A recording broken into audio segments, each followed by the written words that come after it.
Good afternoon. You're listening to Ken Hudnall. This is the Ken Hudnall Show. Coming to you from our studios right here in exciting El Paso, Texas. Gateway to the Old West and the most haunted city in the country.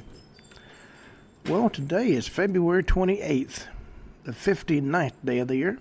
Just 306 days remain to the year's over with.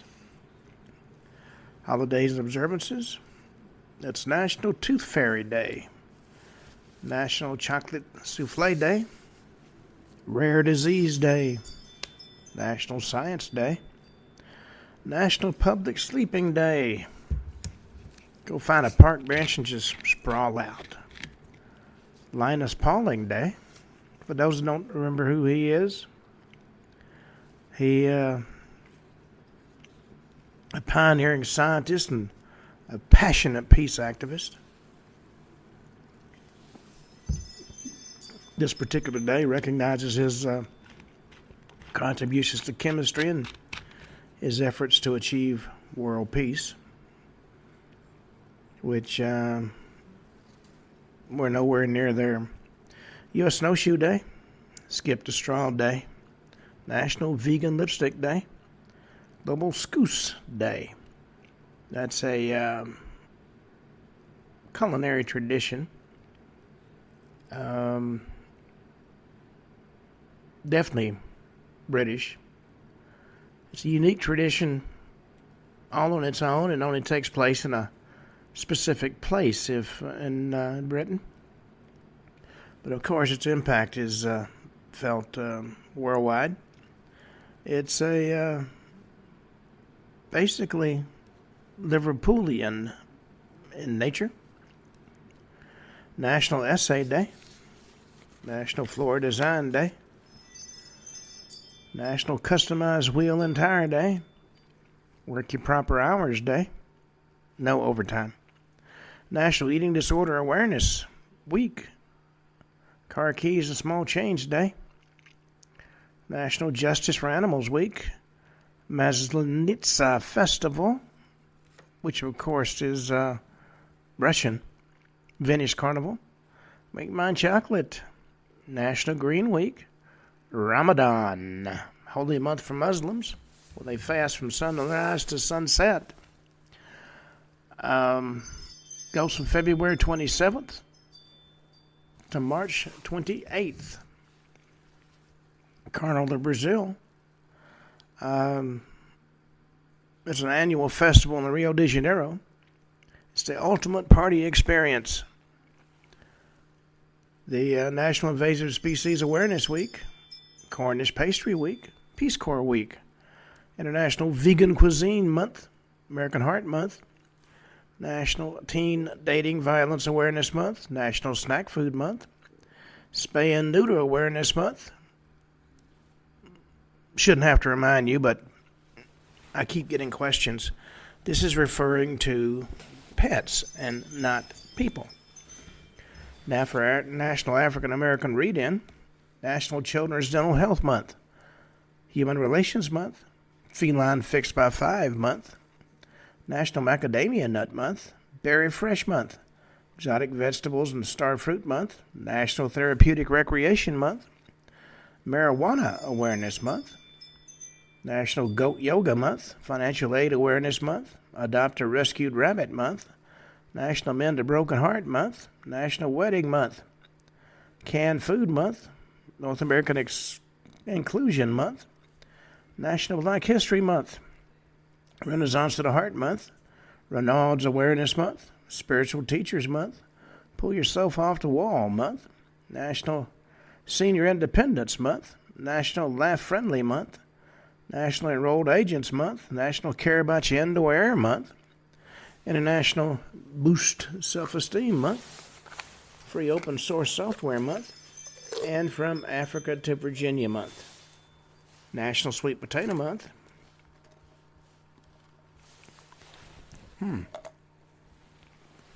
National Avocado and Banana Month, Fabulous Florida Strawberry Month, National Cancer Prevention Month, Cholangiocarcinoma Awareness Month, Spunky Old Broads Month, National Blockbuster Month, Ethnic Equality Month, National Cat Health Month, Humpback Whale Awareness Month, Dog Training Education Month, National Prevent Litter Month, Declutter for a Cause Month, Creative Romance Month, and A Fair to Remember Month, National Women Inventors Month, National Embroidery Month, Youth Leadership Month, Haiku Writing Month, Love the Bus Month, Jobs and Golf Month, Potato Lovers Month, Celebration of Chocolate Month, Wise Healthcare Consumer Month, Barley Month, National Self-Check Month, National Condoms Month. And I do not mean the $50 million worth of condoms that the USAID was going to give to Gaza.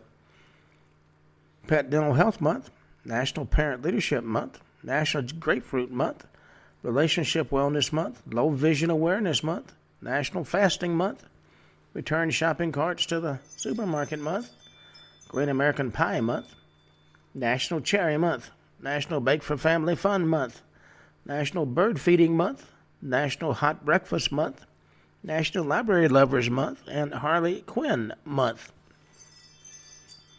You know, every month has quite a number of special events that happen on those within those months.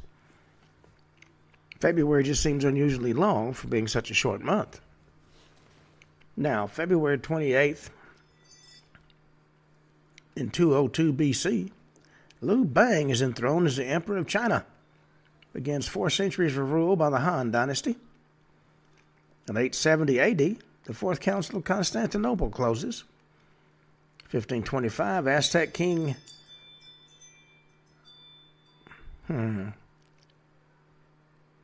Cuauhtémoc is executed on the order of Conquistador Hernán Cortés. 1638, Scottish National Covenant is signed in Edinburgh.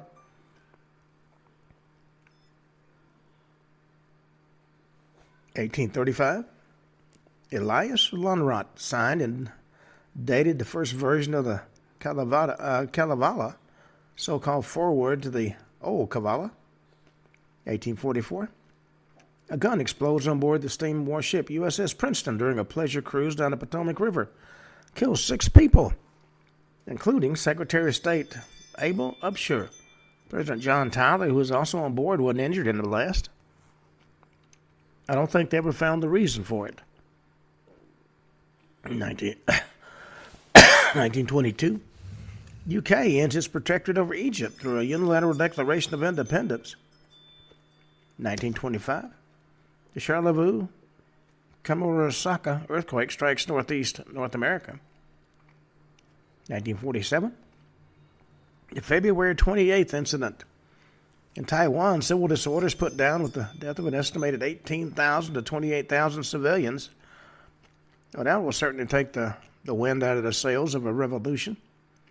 1948, the 1948 Accra riots erupts followed as a march back servicemen of the Gold Coast Regiment toward the seat of the colonial government at Christiansborg Castle, where they were fired upon by Superintendent Colin Enray, leading to the killing of Sergeant Agite, Corporal Adepo, and Private Arderte Lapte, and the rest of the Big Six in the Gold Coast.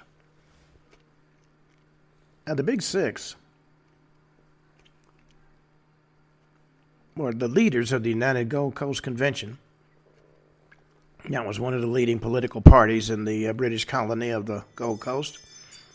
After its independence, of course, it became known as Ghana. They were detained by the colonial authorities in 1948 following disturbances that led to the killing of 3 World War II veterans. They are pictured on the front of the Ghana CD notes. This was their version of the founding of the fathers of their country. 1958, a school bus in Floyd County, Kentucky hits a wrecker and plunges down an embankment into the rain-swollen Lavisa Fork River. The driver and 26 children die in what's been described as one of the worst school bus disasters in U.S. history. 1959, Discoverer 1, an American spy satellite. It's the first object intended to achieve a polar orbit, is launched but fails to achieve orbit. The polar orbit is where the what's referred to as the Black Night was discovered.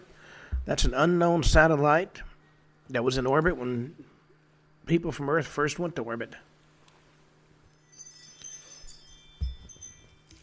1966, a NASA T-38 Talon crashes into McDonnell Aircraft Factory while attempting a poor visibility landing at Lambert Field in St. Louis.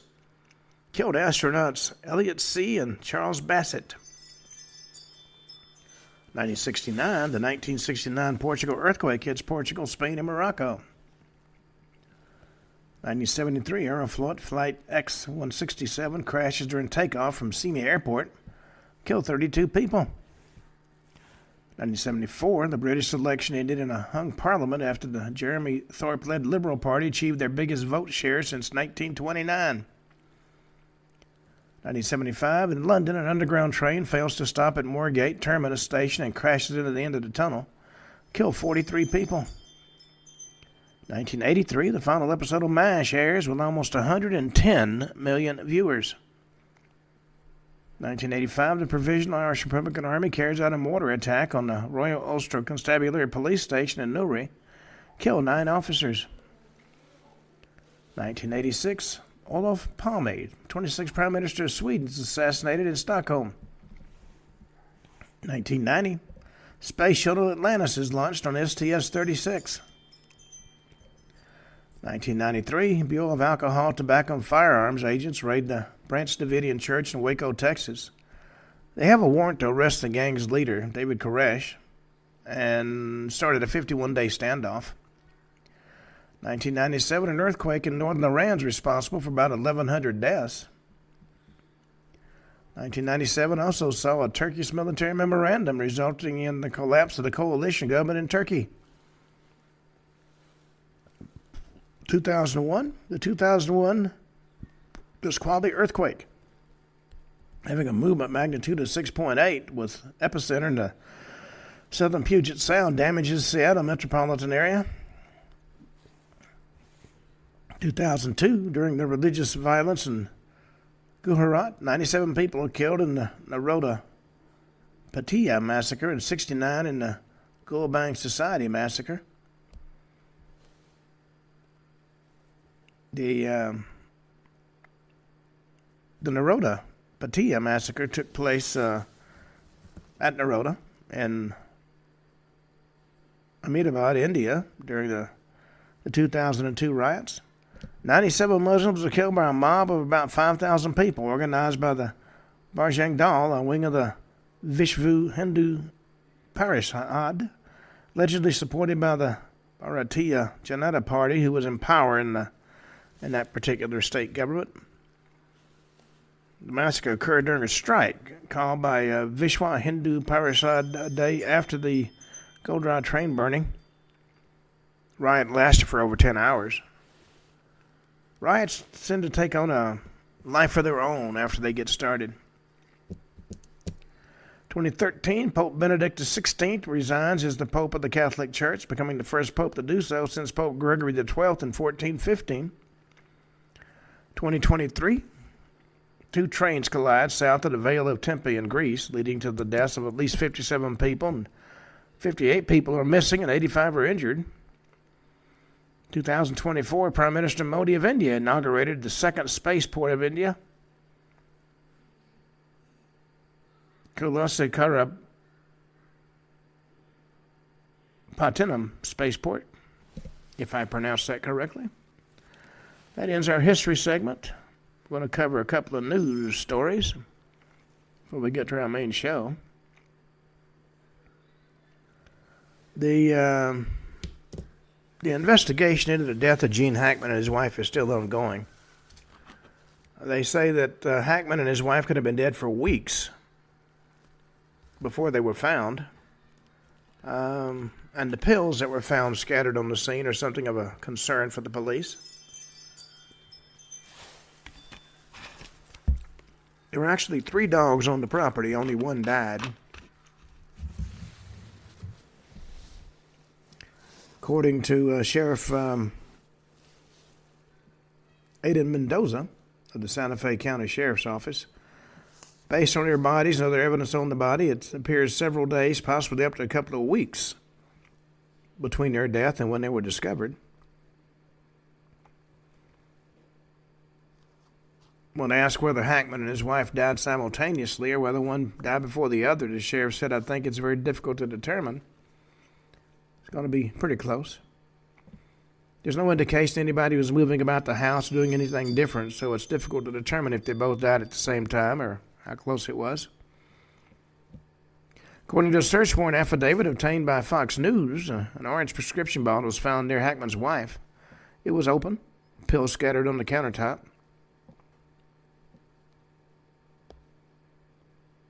But basically, they don't have any idea at this point in time what killed him. Anti-Israel riots at Barnard College have re-erupted. And, of course, my system has frozen. There we go. The mob turned violent. Protests broke out Thursday at New York City's Barnard College after a group of more than 50 anti-Israel agitators took over a building on campus on Wednesday. NYPD made several arrests after the protests reignited, with about 100 anti-Israel demonstrators gathering in front of the entrance to Barnard, once again wearing masks and keffiyehs and chanting "Free Palestine." Tensions rose, became more chaotic as protesters marched from Barnard to CUNY's City College campus to protest outside Governor Kathy Hochul's event at CUNY, which was canceled due to the anticipated protest. Protesters are heard chanting criticism of Hochul and yelling "NYPD KKK." Well, according to the Speaker of the House, pro-Hamas mobs have no place on our college campuses. And Barnard College and Columbia University have to put an end to the anti-Semitic chaos on campus.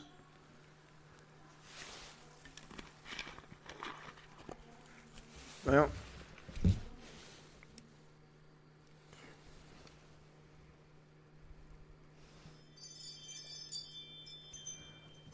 Karine Jean-Pierre, who was the press secretary for President Biden, compares the Democrats calling for Biden to be kicked off the ticket to a firing squad. She said Biden was a true patriot, and those that turned against him were disloyal.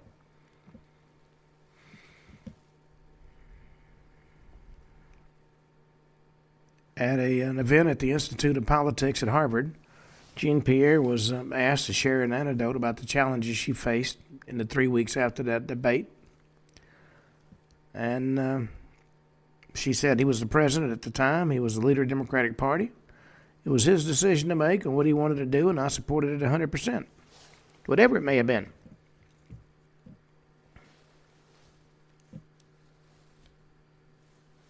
In other words, she wasn't going to stick her neck out.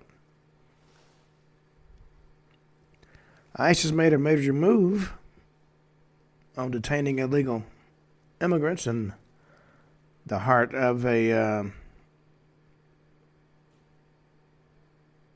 blue state. They're talking about New Jersey in this case. It announced the imminent reopening of the Delaney Hall facility in Newark, New Jersey. Agency said it reached an agreement with the facility's owner to reestablish a processing and detention center, which can accommodate up to about 1,000.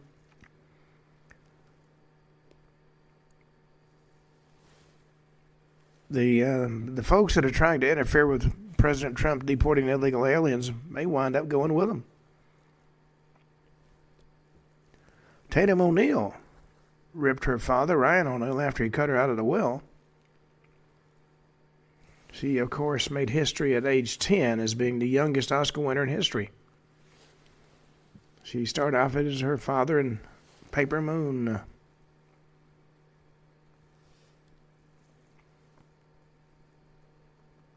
Well, Elon Musk email has set Capitol Hill on fire.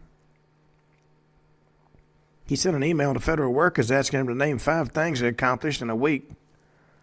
One representative saying the old chief's demands are illegal, and another claimed that Musk didn't have any idea what he was doing.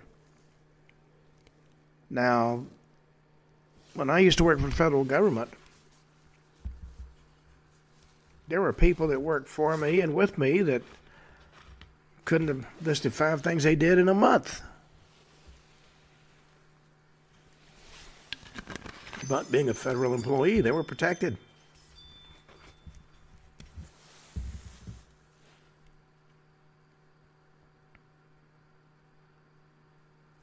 American Airlines has rolled out a new boarding technology. Actually, they did it in November 2024 to address what's known as gate lice. I'm not really sure what that is, but they've cracked down on it.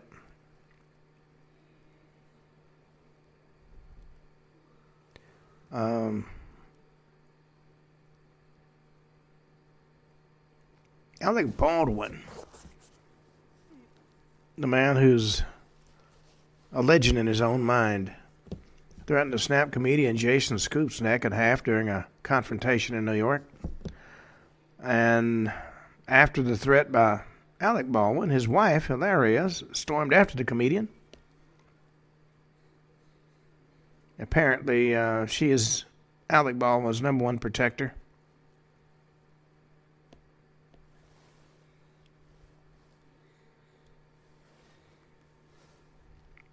Been a measles outbreak that has affected several states.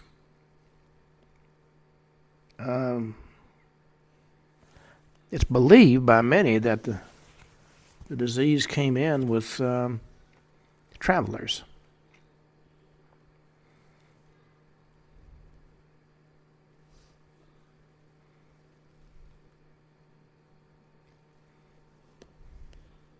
Former French President Francois Hollande said in a recent interview that President Trump and his administration are no longer allies with the country of France. Apparently, being asked to pay what they owed NATO upset everybody.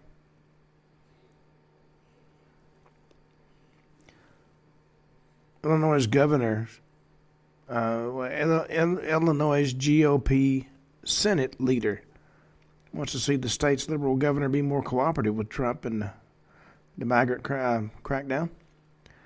In that particular state, in the last year, there have been $1.6 billion in taxpayer dollars paid for illegal immigrant health care.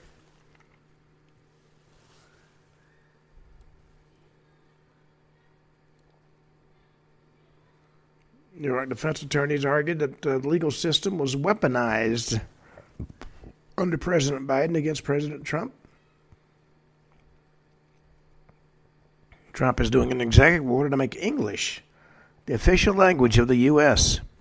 That will come to such a great shock to a whole lot of folks around here.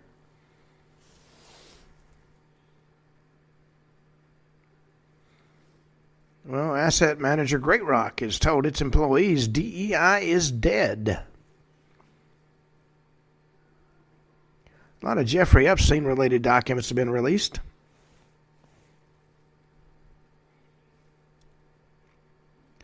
In Philippines, shark attacks have killed 2 tourists at a popular diving spot.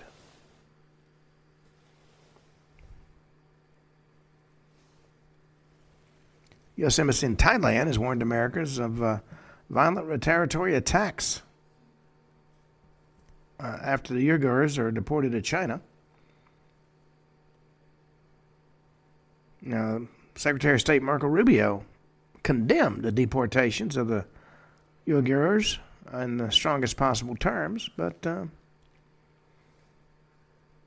we can't interfere. It's not our country. Amazon has unveiled Alexa Plus, a smarter, more personalized assistant. I have to check into that.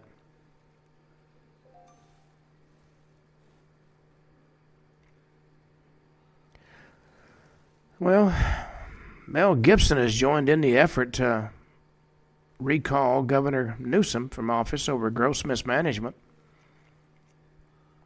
He's yet to explain how he bought a $9 million mansion, making about $250,000 a year.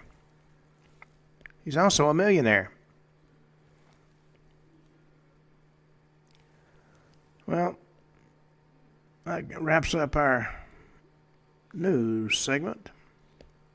We're going to talk about, or more about, the crew that never sleeps. And if you want to know more about it, you can go to Amazon, Kindle, look up Ken Hudnall, and it's called Mystery Men.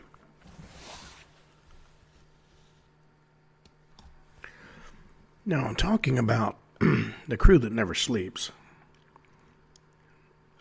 They're basically synonymous with the the ancient gods. And as I talked about yesterday, the gods just seem to appear. I mean, Osiris and Isis walked into the Egyptian valley one day out of the desert and basically took over. In Greece, the mother goddess was Gaia. The male counterpart was Uranus. Their children were the Titans, giant entities who ruled by Cronus, who killed his father to become king of the gods. Then Cronus was overthrown by his son Zeus, later known as king of the Greek Olympian gods. And of course, we talked about the Scandinavian gods, such as Odin, the king of the gods, his son Thor, the god of thunder. But one country that had a veritable multitude of gods and demons was India. Wants and needs of these gods was the central concern of many of the Indian population. Now, these various stories about gods who physically ruled over mankind make it clear we could be talking about survivors of an advanced civilization. We could be talking about extraterrestrials. But one thing is very clear. Once all the religious aspects are removed, these gods appear to be very real entities with the same faults and abilities as man. Now, one of the best known of the gods was Quetzalcoatl, described as a white man who appeared to teach and guide the Toltecs in South America. Wore a long white robe decorated with small red crosses. When he was asked about his own homeland, he talked about an island that sank into the sea to the east. This reference had a lot of researchers thinking he was talking about Atlantis. After ruling over the Toltecs for a lot of years, he left, promising to come back again. He got on a ship and sailed to the east. It's also interesting to note that Cortez landed on the very day Quetzalcoatl said he would return. As a result, instead of opposing this invader, many people worshipped him. As a result of the arrival date, a lot of the natives thought he was Quetzalcoatl. That was a major assist in his conquest of the mighty Aztec Empire. What a lot of folks don't know is that God Kings ruled over many parts of the ancient world, not just the major areas that we've talked about. The Aborigines of Australia talk about Wungina. Tall robed figures whose likeness can be seen in petroglyphs that can be found carved into rocks throughout the continent. They're said to be a parahuman group that ruled over Australia thousands of years ago. From the writings of Berosus, a priest from ancient Babylon, we have the legend of Oannes, a godlike figure described as half man and half fish who came from the waters of the Persian Gulf to educate early man. According to Dr. Carl Sagan, the story of Oannes more nearly fulfills some of our criteria for a genuine contact myth. Now, I would ask you to consider, if you will, before you dismiss the story of Oannes as a myth. A man who walks out of the sea and talks to people could well be describing somebody in scuba gear. Legend records that Berossus had access to cuneiform and pictographic records dating back thousands of years before his own time. Described Oannes as a fish-like creature who was capable of talking to men. Made note of the fact that Oannes did not eat the food of men and every evening went back to the waters of the Persian Gulf. According to Berossus, Oannes gave early man insight into letters and science and every kind of art.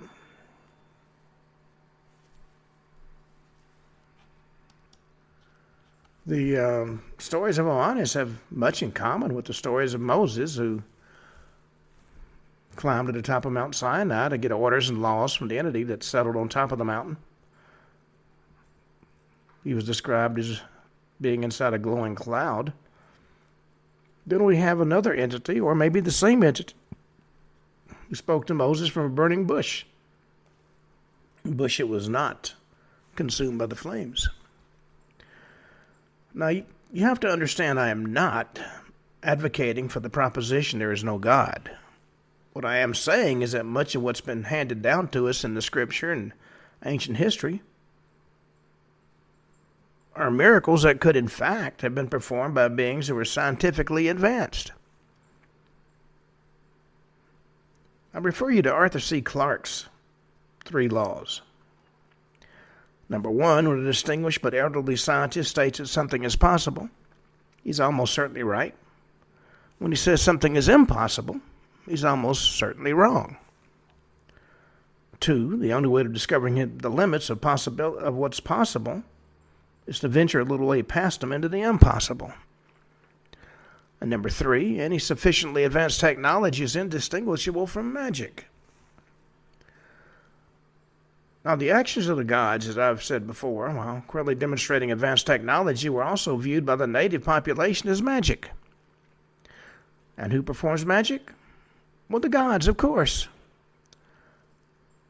Therefore, the use of any technology by any entity is considered the actions of a god.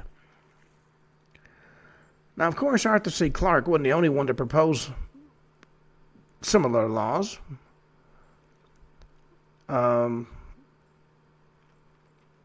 He mentioned these 3 only once or twice in his writings, but can be quoted by most readers of science fiction. Few know that Clarke was not the first to make a similar statement. 1942, Lee Brackett wrote that witchcraft to the ignorant was simple science to the learned. 1932, the Charles Fort wrote about a performance that might someday be considered understandable, but in these primitive times so transcends what's said to be known that it's considered magic. And even the world-famous Agatha Christie observed the supernatural is only natural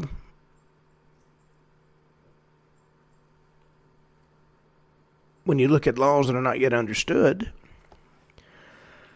Now, I said all that to say this. The mere fact that locals believe the entity that comes before him as a god due to his abilities doesn't necessarily mean he's in fact a god, or she's in fact a goddess. Maybe he, she, or it is merely in possession of technology far beyond what's imagined by mortal man. And I do want to leave you with one last thought on this topic, referred to many as Shermer's last law. Any sufficiently advanced extraterrestrial intelligence is indistinguishable from God. Now, from the myths and legends of the Native American tribes in the southwest U.S., we get a number of stories that support the main idea that I'm discussing here. Writer Frank Waters studied the myths and legends of several American Indian tribes who make their home in the American Southwest, one of which was the Hopi. And he went to great lengths to collect and record the central myths and legends of these interesting peoples. Hopi Indians are the westernmost of the Pueblo people, live in 12 villages set on 3 mesas located in northeastern Arizona. These mesas are called the first mesa, the second mesa, and the third mesa, the order of their access from the east. Ingrained in their religion is the firm belief that to grow crops, especially corn, the assistance of the supernatural is required. According to the Hopis, one of their central legends concerns the Kachina clan. The legends say the Kachinas are a group of beings, or they weren't people, but rather spirits sent to give help and guidance who took the form of ordinary people in order to better relate to the local population. Kachina cult has been described as a common denominator in the Hopi religion, and nearly every Hopi takes part in it, and the Kachinas are a popular and much discussed feature of the Hopi life. Hopi Kachinas are supernatural, embodying the spirits of living things and also the spirits of ancestors who died and become part of nature. Kachinas are believed to possess powers over nature, especially the weather, but higher gods limited the extent of their power. The Hopi believe they originally came from a red city to the south, and that their tribe was guided into what's now the southwestern United States by the Kachina clan. And they believe these spirits being taught, these spiritual beings taught the Hopis occult wisdom very similar to the occult beliefs of the Europeans and the Africans. Finally, the Kachina clan left the Hopis in their new home and left saying it wasn't yet time for them to return to their planets and stars, but it was time for them to leave the Hopi. And they told the Hopi that while they'd never see the Kachina clan again, the Kachinas would sit on top of a mountain where they'd be watching until the Hopi's time of need arrived, when they'd come help them. And the Kachina clan also instructed the Hopi that they must remember by wearing Kachina masks and costumes at the proper ceremonial times. And those who wear the mask and costumes must be those who acquired the knowledge and wisdom that the Kachinas had taught to the tribe. And it should be noted that numerous indigenous tribes of the Americas, Africa, and the Pacific all adopted ceremonial ways of dressing and masks that mimicked the garb of the gods that visited and taught them, just as the leaders of the early churches wore a ceremonial garb patterned after the way of dressing of the angels and gods who purported visiting the prophets and the contactees. These, well, let's call them spirits, spiritual beings gave the people carefully laid out procedures for conducting these ceremonies and rites they taught to the early peoples of the world.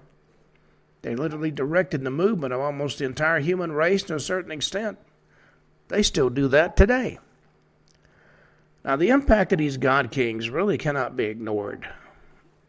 Even the art of the human race, from painting to sculpture to writing to storytelling, was begun as a way to pay homage to the god kings.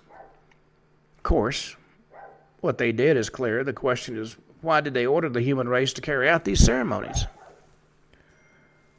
Next, we're going to lay out evidence that these visitations by god kings may not be quite what they're purported to be.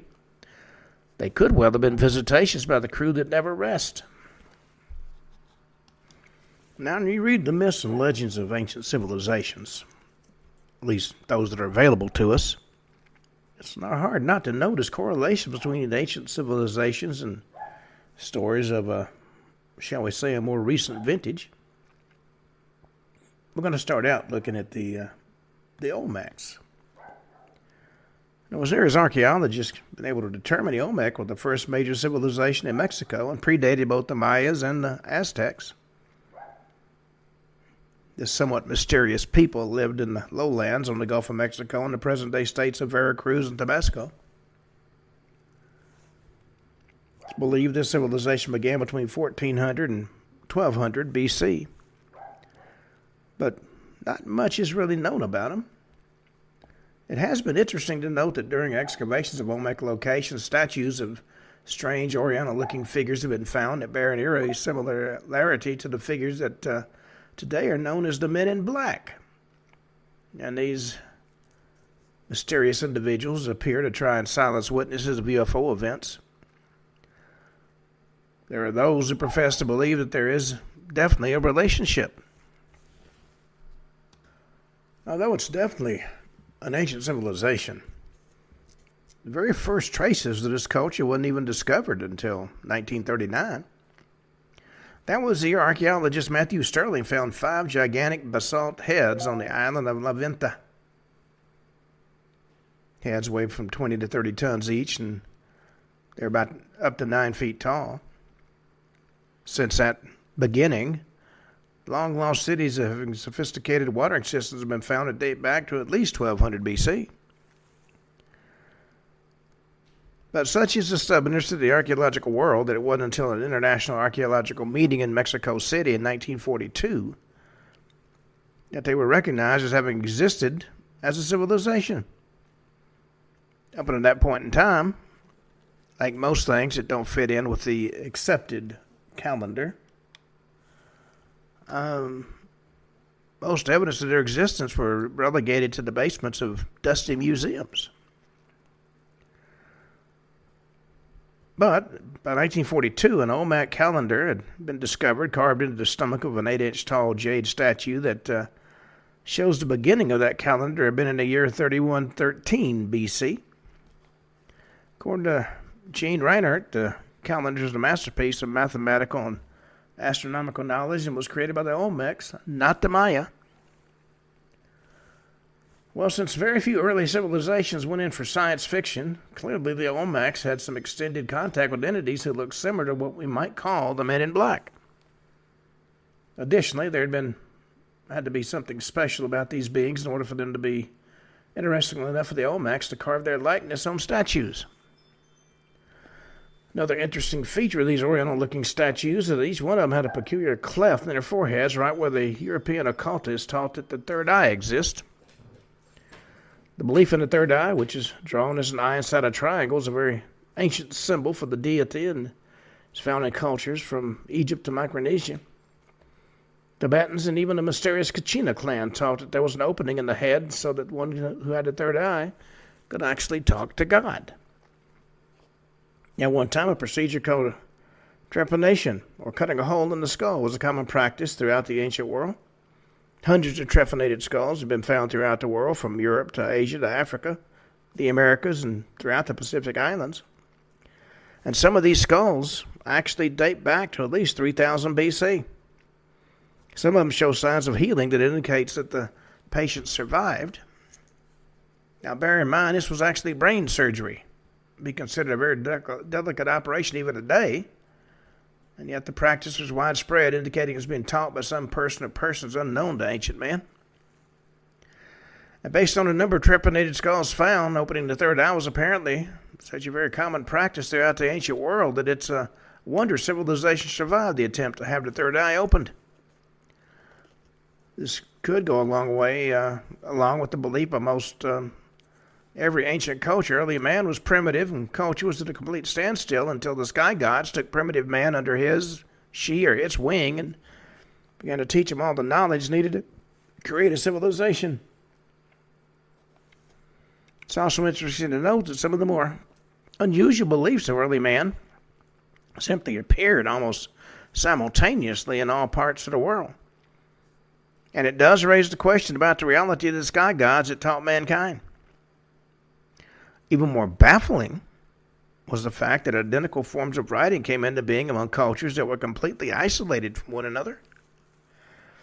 One clear example of these simultaneous teachings had to do with the possibility the human body could one day be resurrected and all the people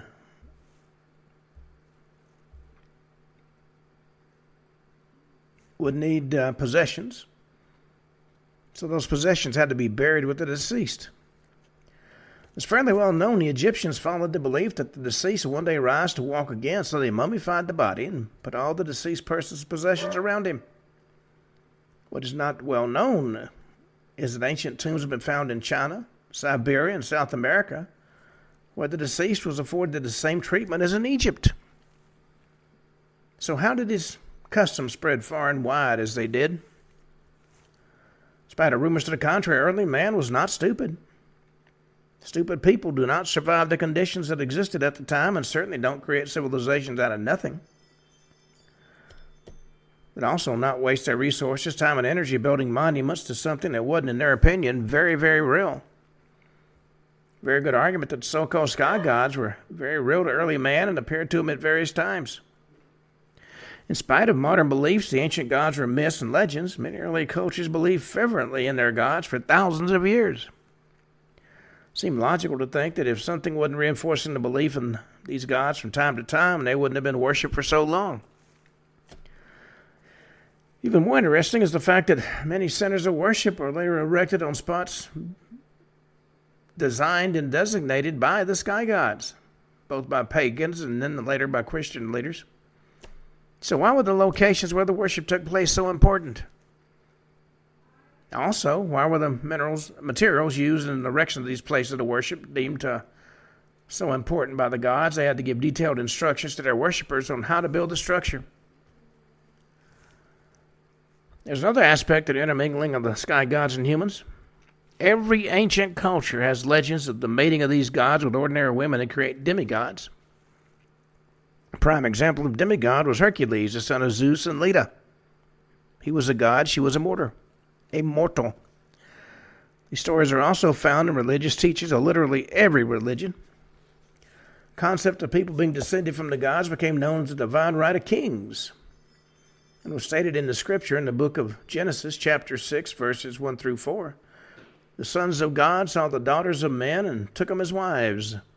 And these sons were mighty men of old, men of renown. So the concept was that the sons of God impregnated human females and offspring. These offspring, having the blood of the gods, started what became known as the royal lineages. According to tradition, these descendants of the gods are also referred to as blue bloods, and it was said their blood was actually blue, probably as a result of crossbreeding. And this mating of human females with the gods is a central theme in almost every religion on the planet. It should also be noted that some modern rulers, such as the Emperor of Japan, still claims his family is descended from the gods. In fact, some segments of the Japanese people really believe their emperor is a god. And so great was this belief that when the American military forced the emperor to announce on the radio he was not a god, there was a major uproar from the people who had been raised to the belief that he was in fact divine. In England, when King James VI of Scotland ascended the English throne to rule as King James I of Great Britain, he made a speech that outlined his belief in the divine right of kings, which thoroughly enraged Parliament. Now, Parliament had long been trying to limit the power of the monarch in order to strengthen their own, and James used his coronation speech to remind them that the ancient tradition held that a monarch was chosen by God to be his emissary and representative on earth. Therefore, the monarch was responsible to nobody but God. In other words, he was invoking the divine right of kings. He didn't invent the concept. In fact, it's as old as civilization itself. Well, the system ruled by a divine or semi-divine king may seem harsh, but in actuality it protected the rights of citizens from despots such as the Parliament or the Pope. It may seem odd to look at what might be referred to as the English legislature, the head of the Catholic Church, as a despot. But history does tend to show that when given the chance, they thoroughly abuse their power. We see that today with Congress. When there really was a single man who answered only to God, the direct appeal could sometimes result in justice. In fact, it's proposed that past monarchs who held onto their power in the face of the increasing opposition from the Catholic Church managed to save their subjects from the forced religious indoctrination and social servitude that comes with a Catholic theocracy. It's been said without the doctrine of divine right, Roman Catholicism would have dominated history well beyond its current employment in the Dark Ages. Furthermore, divine right made it possible for the Protestant Reformation in England to take place, mature, and then spread to the rest of the world. Well, the concept of the divine right of kings practiced by the European monarchs was actually based on a much more ancient doctrine practiced by the monarchs of Judah and Israel in the Old Testament of the Bible. Many European royal families consider these ancient monarchs to be their ancestors, as they trace their royal European lineage back to the Jewish King David, sometimes tracing their lineage through the descendants of Jesus Christ. And such a line of descent is known as the Grail bloodline. Even today, many of the ruling family or families of great wealth and prestige are descended from the Grail bloodline, and this certainly can't be a coincidence. There must be something about the Grail bloodlines that sets them apart from the rest of humanity. There are those that believe that the mystery men that I write descend from the Grail bloodlines. According to ancient tradition, the earth was once divided up among the god kings, each literally owning an area of the planet and everything and everybody in it.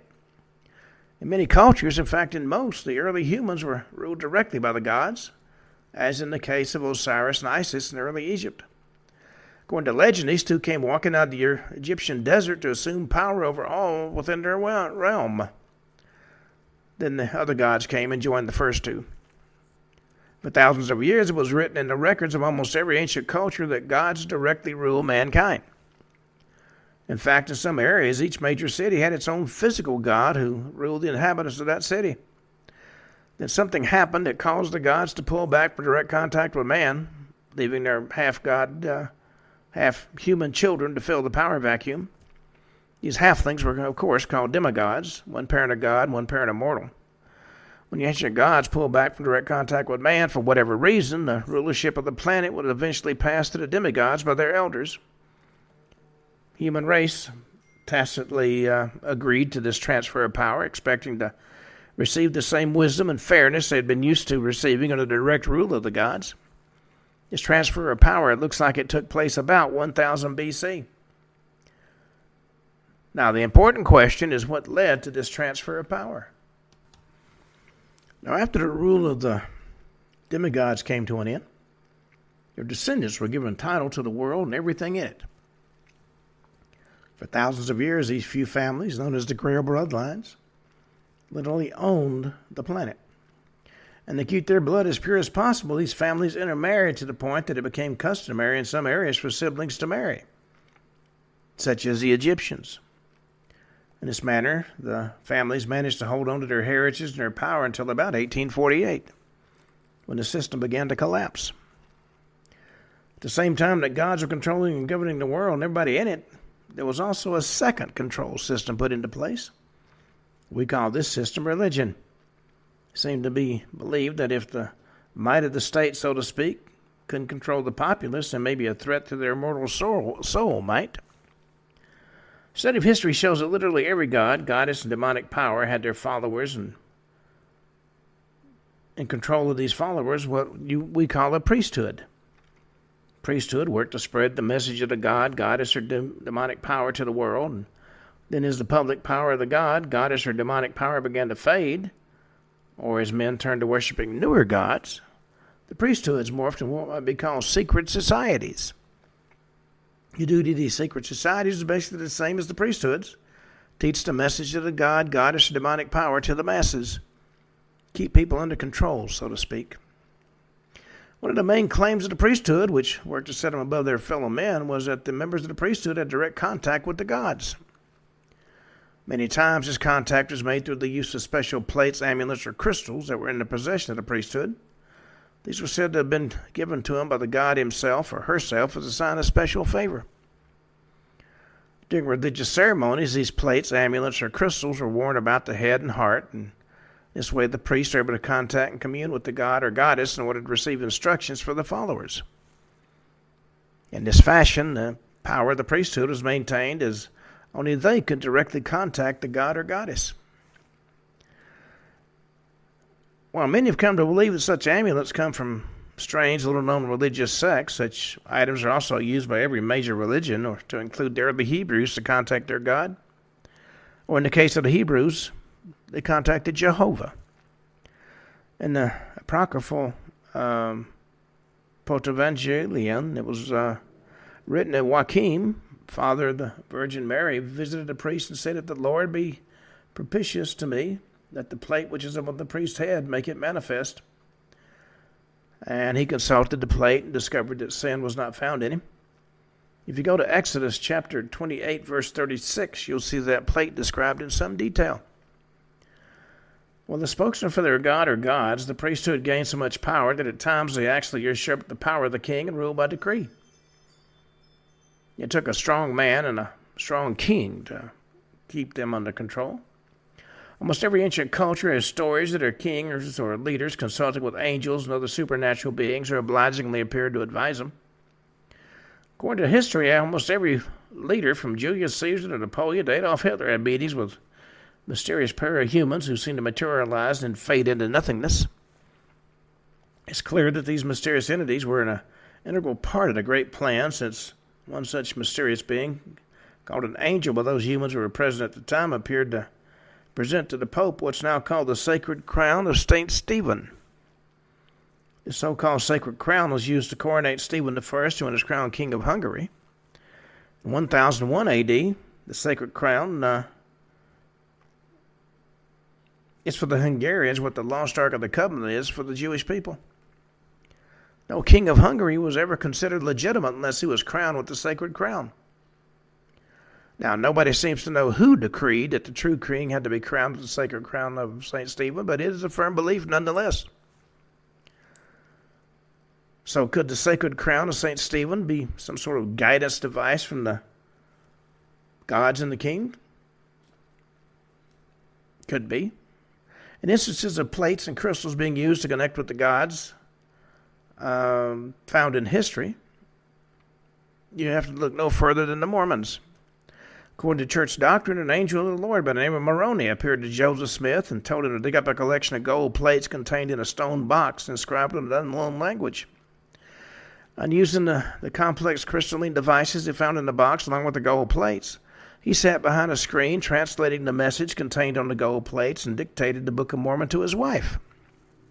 Again, we have angels and crystals being used to impart a message from the God to man.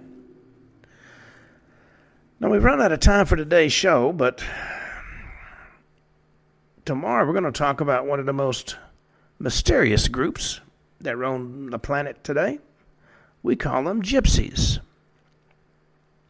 But we'll talk more about them tomorrow. Until then, this is Ken Hudnall for the Ken Hudnall Show saying have a truly great evening. Oh, I'm sorry, this is Friday. We'll be talking about that on Monday. So, until then, have a great weekend.